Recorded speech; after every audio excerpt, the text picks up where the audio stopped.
बड़ी खबर इस वक्त की। अभिनेता दिलीप कुमार का निधन। मुंबई के हिंदुजा अस्पताल में दिलीप कुमार ने ली आखिरी सांस। सुबह 7:30 यानी अब से तकरीबन 30 मिनट पहले दिलीप कुमार का निधन हुआ।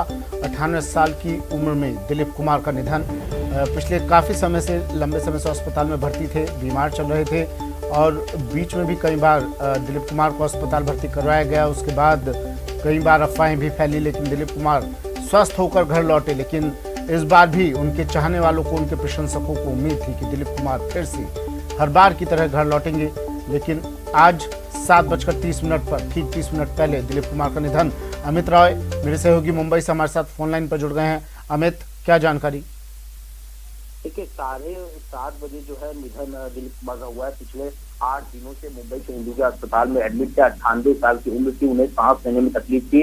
8 दिन पहले भी जो है वो एडमिट हुए थे, फिर कुछ दिन पहले छूट कर गए थे वो अस्पताल से, लेकिन फिर उनके सांस लेने में तकलीफ हुई और जो तरल पदार्थ उनके शरीर में जो है कई जगह इकट्ठा हो गया था। पिछली बार उनकी सर्जरी हुई थी और इस बार जो है पिछले 8 दिनों से एडमिट थे, आईसीयू में एडमिट थे यहाँ पे हिंदुजा अस्पताल में। और समय समय पे जो उनकी पत्नी है सायरा बानो, वो समय समय पे जो है हर अपडेट दिया करती है इस पूरे मामले को लेकर। और वो लगातार जो है वो प्रार्थना कर रही थी कि उनके जो फैंस हैं वो लोगों से प्रार्थना करें कि जल्द दिलीप कुमार साहब जो है वो ठीक होकर घर आ जाए। मैं आपको बताऊं कि पिछले कुछ महीनों से जो है कई बार जो है उन्हें अस्पताल में जो है एडमिट होना पड़ा था, क्योंकि उन्हें सांस लेने में तकलीफ थी। 98 साल की उम्र जो है वो हो चुकी थी। और आज सुबह जो है ये दुखद खबर आई कि 7:30 बजे जो है बॉलीवुड में ट्रेजेडी किंग के नाम से जाने वाले माने दिलीप कुमार साहब का निधन हो गया है। जी बिल्कुल अमित, देखिए, इससे पहले भी 6 जून को दिलीप कुमार को अस्पताल में भर्ती करवाया गया था और उसके बाद कई अफवाहें फैली। सायरा बानो ने नाराजगी जाहिर की थी अपनी, उन्होंने ट्वीट भी किया था इसे लेकर। लेकिन इस बार तकलीफ ज्यादा बढ़ गई। डॉक्टर्स क्या कह रहे थे? देखिए, डॉक्टर लगातार कह रहे थे कि पिछली बार जो है शरीर में जो है तरल पदार्थ जो है हर जगह जमा हो गए थे, उसका ऑपरेशन करके उन्हें निकाला गया था तो उन्हें थोड़ी राहत मिली थी, लेकिन फिर से वही सांस लेने में तकलीफ थी। डॉक्टर से लगातार बातचीत हमारी चल रही थी। उनका ये कहना था कि वो बेटर महसूस कर रहे हैं, लेकिन अभी भी जो है आईसीयू में जो है एडमिट है यहाँ पर, तो उनकी हालत जो है सुधर रही है। लेकिन आज सुबह जो खबर आई कि 98 साल की उम्र में जो है इनका निधन हो गया। सुबह 7:30 बजे जो है इन्होंने आखिरी सांस ली। और मैं बताऊं, पिछले कई महीनों से अस्पताल आना जाना जो है इनका लगातार कुछ न कुछ समस्याएं जो है वो लगी रहती थी यहाँ पर। तो आज जो है उनका निधन जो सुबह 7:30 बजे हुआ। हिंदुजा अस्पताल में पिछली बार भी भर्ती कराया गया था अमित, और डॉक्टर्स लगातार मॉनिटरिंग भी कर रहे थे दिलीप कुमार की हेल्थ बुलेटिन लगातार जारी हो रहे थे। कब दिलीप कुमार को इस बार भर्ती करवाया गया था और लगातार आप भी नज़र रख रहे थे इस खबर पर, अपडेट क्या आ रही थी, बीच बीच से खबरें क्या छनकर आ रही थी? देखिए, 8 दिन पहले उन्हें हिंदुजा अस्पताल में एडमिट कराया गया था। उसके 1 हफ्ते पहले, मुझे जहां तक याद आ रहा है कि उनके 1 हफ्ते पहले भी उन्हें उसी अस्पताल से जो है डिस्चार्ज किया गया था। तो उनकी एक ही समस्या जो इस समय आ रही थी, वो समस्या आ रही थी यहाँ पे सांस लेने में जो उन्हें तकलीफ आ रही थी, उसी के चलते जो है उन्हें एडमिट कराया गया था। लेकिन चीजें जो है वो हाथ से निकल रही थी, लेकिन डॉक्टर जो है कुछ भी कहने से जो है बच रहे थे।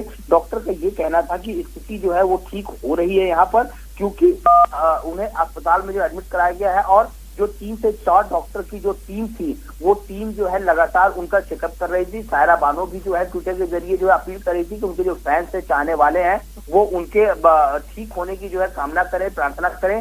तो लेकिन इस बार लगता है सांस होने की तकलीफ कुछ ज्यादा ही हुई, जिसके चलते जो है लगातार, मैं बताऊं, पिछले 8 दिनों से वो लगातार आईसीयू में जो है भर्ती थे। और आज सुबह जो है ये दुखद खबर हमारे सामने आई।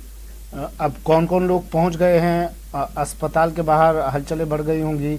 और कब दिलीप कुमार की पार्थिव देह को उनके आवास पर, उनके निवास पर लाया जाएगा?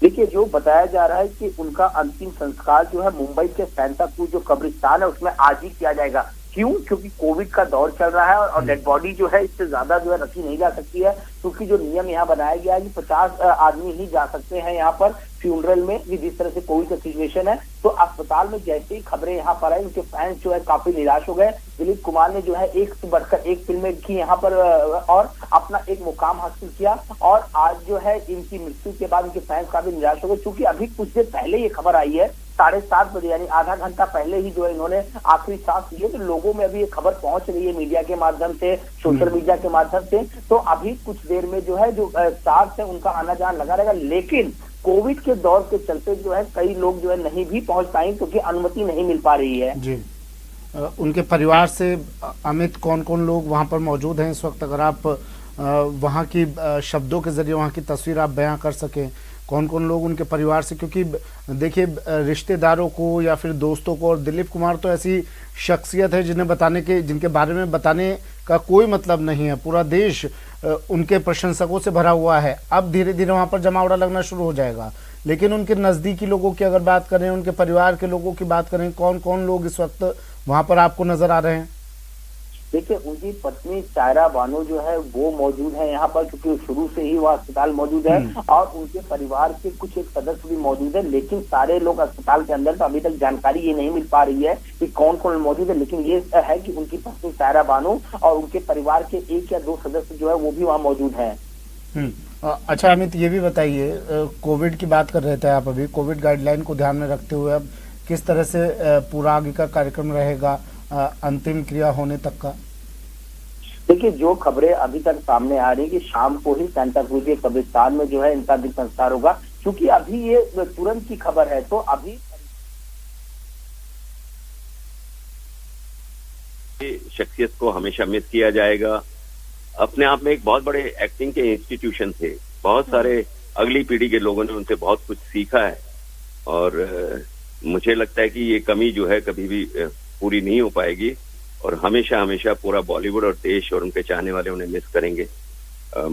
मैं ये कह सकता हूं कि ट्रस्ट में काम करते हुए मैंने उनसे और हमारे आदरणीय चंद्रशेखर जी जो अभी कुछ दिन पहले गुजरे हैं, इन लोगों से जो मेरे बहुत ही सीनियर थे, उनसे बहुत कुछ सीखा है। तो मैं तो हमेशा, मेरा तो एक निजी लॉस भी हुआ है, और बॉलीवुड की तरफ से भी एक बहुत बड़ी शख्सियत हमारे बीच से चली गई। बिल्कुल। और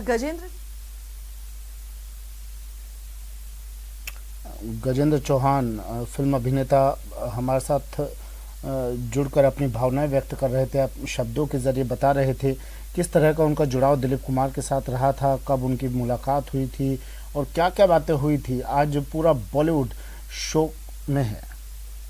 दर्शकों से 2011 में हम लोग सिने आर्टिस्ट एसोसिएशन की जो बिल्डिंग बनने का भूमि पूजन का कार्यक्रम था, उसमें दिलीप साहब आए थे एज ए बतौर चीफ गेस्ट। सायरा जी उनके साथ थी। तो मुझे काम करते हुए देखा तो उन्होंने सायरा जी को कहा कि इसको बुलाओ, मतलब गजेंद्र चौहान को बुलाओ। तो मैं जब उनके पास गया तो मिथुन चक्रवर्ती जी भी वहां खड़े थे, तो आमिर खान साहब भी थे उस मंच पे। तो उन्होंने मुझे अपने पास बुलाया, मेरी आंखों में आंखें डाल के बहुत देर तक देखते रहे, और उन्होंने एक लाइन कही जो जिंदगी भर मेरे लिए बहुत बड़ा कॉम्प्लीमेंट है और रहेगा। उन्होंने सिर्फ वो टिपिकल जो उनकी भाषा थी लाहौरी और थोड़ा पेशावरी जो पंजाबी बोलते थे, उसमें उन्होंने कहा तू बहुत सोना काम करता है। तो this was a very very big complement, और मेरे दिल और दिमाग पे ये छाया हुआ है, हमेशा छप गया है कि मैं इतनी बड़ी शख्सियत ने अगर मेरे काम को सराहा है तो मैं अपने आप को बहुत सौभाग्यशाली समझता हूँ। मैं हमेशा हमेशा उनको याद करूंगा, पूरा देश उनको याद करेगा, और मेरी सच्ची श्रद्धांजलि यही है कि परमात्मा जो है वो जहां भी रहे, उनकी आत्मा जो है सुखी रहे। और हम सब उनको याद करते हैं आज के दिन, और बेसिकली बहुत दुख की घड़ी है आज हम सब के लिए, कलाकारों के लिए तो बहुत ही दुख की घड़ी है। हमारे सर से जैसे साया उठ गया हो ऐसा लग रहा है। दिलीप कुमार साहब जो है वो फिल्म इंडस्ट्री की छत थे, एक साया था सबके ऊपर। बहुत सारे कलाकारों ने उनसे सीख के अपना कैरियर बनाया।